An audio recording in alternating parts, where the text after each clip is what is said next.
لا حول ولا قوة إلا بالله العلي العظيم.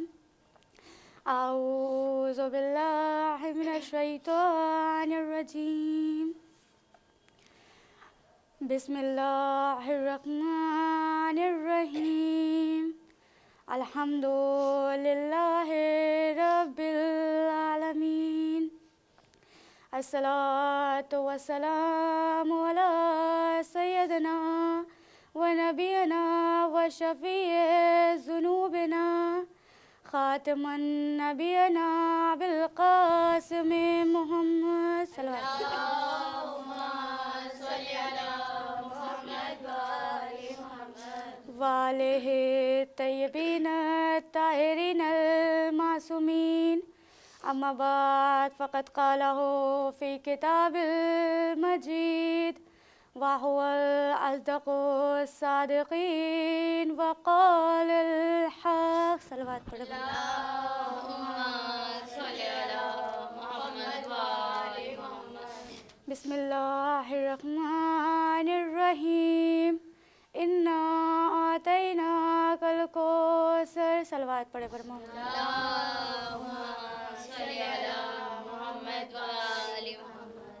تمام حمد و ثنا اس پروردگار کی جو رحمان بھی ہے، رحیم بھی ہے، وحدہ لا شریک بھی ہے.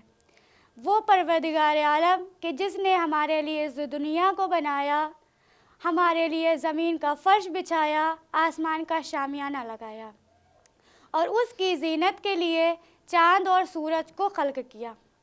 وہی پروردگار عالم اپنی پاک کتاب قرآن مجید میں ارشاد فرما رہا ہے انا آتیناک الکوثر، کہ بے شک ہم نے آپ کو کوثر عطا کیا. تو کنیزان سیدہ اب ہم دیکھیں کہ کوثر کیا ہے. اگر ہم کسی سے سوال کریں کہ کوثر کیا ہے تو ہم کو جواب ملے گا حوض کوثر. یعنی اللہ نے اپنے حبیب کو حوض کوثر سے نوازا. مثلا مجھے پیاس لگی ہے، مجھے پانی کی ضرورت ہے. آپ کہیں پانی ہے نہیں، کھانا کھا لے. پیاس میں پانی کی ضرورت ہوتی ہے، کھانے کی ضرورت نہیں ہوتی ہے. وہ عقل گل اپنے حبیب سے فرما رہا ہے کہ اے حبیب گھبراؤ مت، کیا ہوا جو تو بے اولاد ہے؟ ہم تمہیں دریائے کوثر دے رہے ہیں. کوثر کا مطلب حوض کوثر نہیں ہوتا، کوثر کا مطلب ہے نسل کوثر کی صورت میں فاطمہ. توجہ کنیزان سیدہ، کوثر کا مطلب ہے طاہرہ، کوثر کا مطلب ہے عذرا، کوثر کا مطلب ہے بطول، کوثر کا مطلب ہے فاطمہ.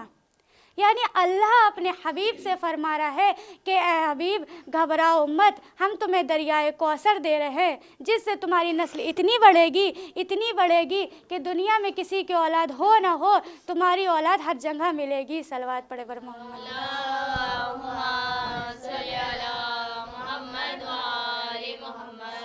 تو کسی نے مولا علی سے سوال کرا کہ یا امیر المومنین، ہمارے لیے جناب فاطمہ کو ایک لفظ میں بیان فرمائیے. تو مولا علی نے فرمایا کہ جنت سے ایک پھول نازل ہوا تھا جو دوبارہ جنت میں چلا گیا، لیکن اس کی خوشبو دنیا میں آج تک موجود ہے.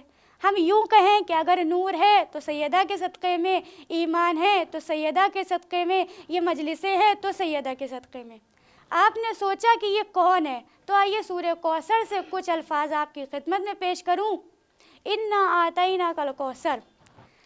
قرآن میں 114 سورے ہیں. اللہ نے قرآن کو بھی 1 اور 14 سے وابستہ رکھا. قرآن میں جو سب سے چھوٹا سورہ ہے وہی قرآن میں وہ ہے سورہ کوثر. اللہ نے قرآن کو 1 اور 14 میں وابستہ رکھا. معجزے کے اعتبار سے اس کو جو امتیاز حاصل ہے وہ اور کسی سورے کو نہیں ہے. اور کیوں نہ ہو، جس بیوی کی شان میں یہ سورہ نازل ہوا ہے اس کی بھی دنیا میں کوئی اور مثال موجود نہیں ہے. صلوات پڑھے پر محمد.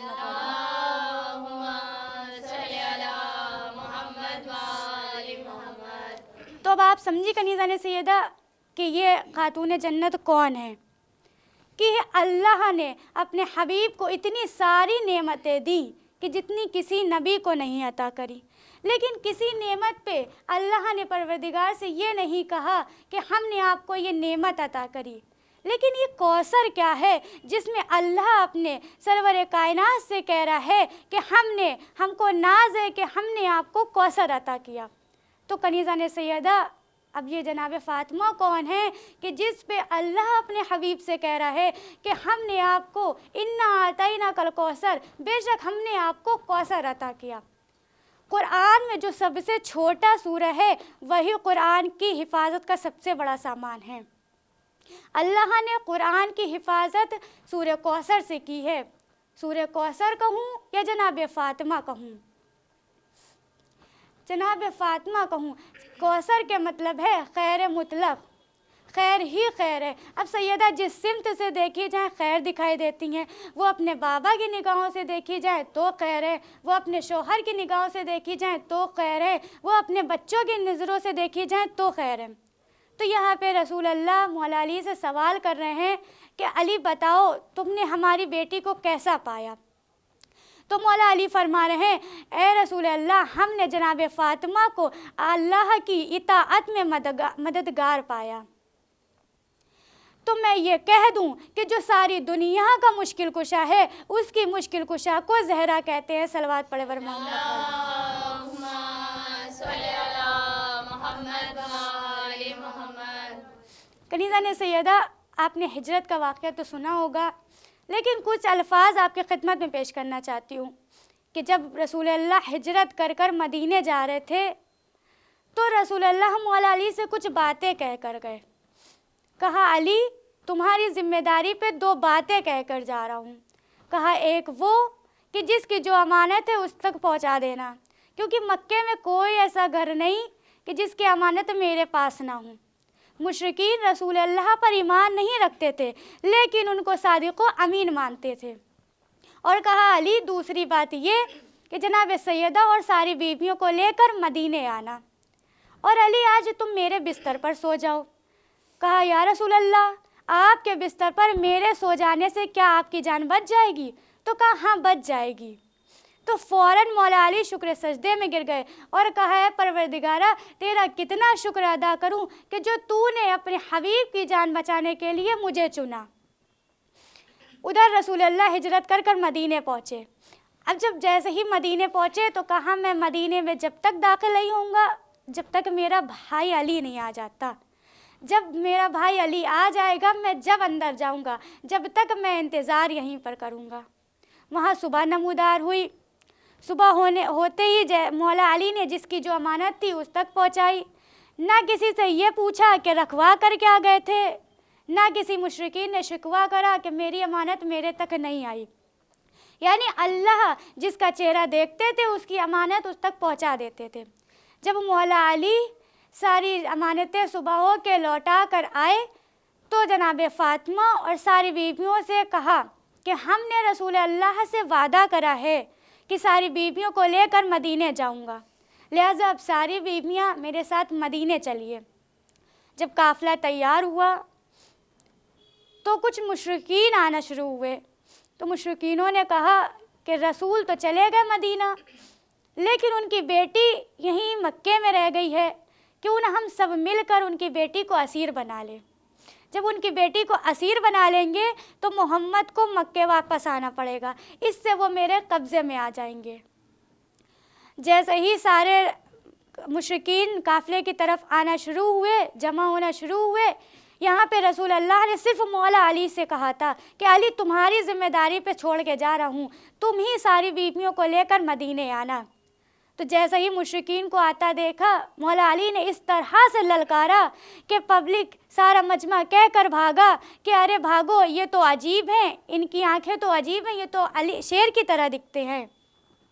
جب سارا قافلہ چلا گیا تو مولا علی نے جناب فاطمہ سے کہا کہ سیدہ آپ کو کہیں خوف طاری تو نہیں ہو گیا تھا اتنا سارا مجمع دیکھ کر کہ ہم کو اسیر بنانے آ رہا ہے؟ تو سیدہ نے ایک جملہ فرمایا کہ اس کو کیا خوف ہو سکتا ہے جس کی حفاظت میں علی ابن ابی طالب موجود ہوں، اس کو کیا خوف ہو سکتا ہے؟ تو علماء فرماتے ہیں کہ علی اپنی سواری پر بیٹھ کر مدینہ نہیں گئے بلکہ سیدہ کی اونٹنی کی معیار اپنے ہاتھوں میں تھامی اور پیدل مکے سے مدینے تک کا سفر کرا۔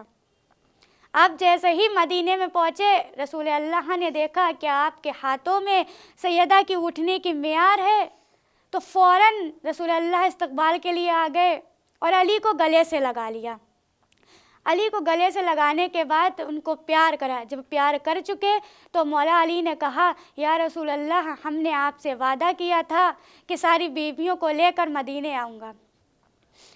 کچھ امانتیں لوٹانے کی تھی, کچھ امانتیں پہنچانے کی تھیں, اور یا رسول اللہ ہم نے سیدہ پر آنچ تک نہ آنے دی, اور یا رسول اللہ ہم نے سیدہ پر ایک خروج بھی نہ پڑنے دی. بس یہ کہنا تھا علی کا کہ رسول اللہ کی آنکھوں سے آنسو آنے لگے. بس کنیزان سیدہ ہم نے اپنے فضائل کو تمام کیا. چند مصائب اس کے بعد آپ کی زحمت تمام.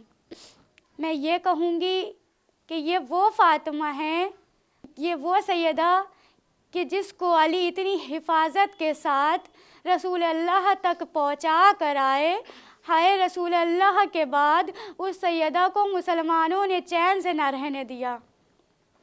یہ وہ فاطمہ کہ جن کے بابا سردار انبیاء, شوہر سردار اوصیاء, بچے سردار جوانان جنت ہیں. یہ وہ فاطمہ کہ جن کے در پر فرشتے آ کے طلب حاصل کرے.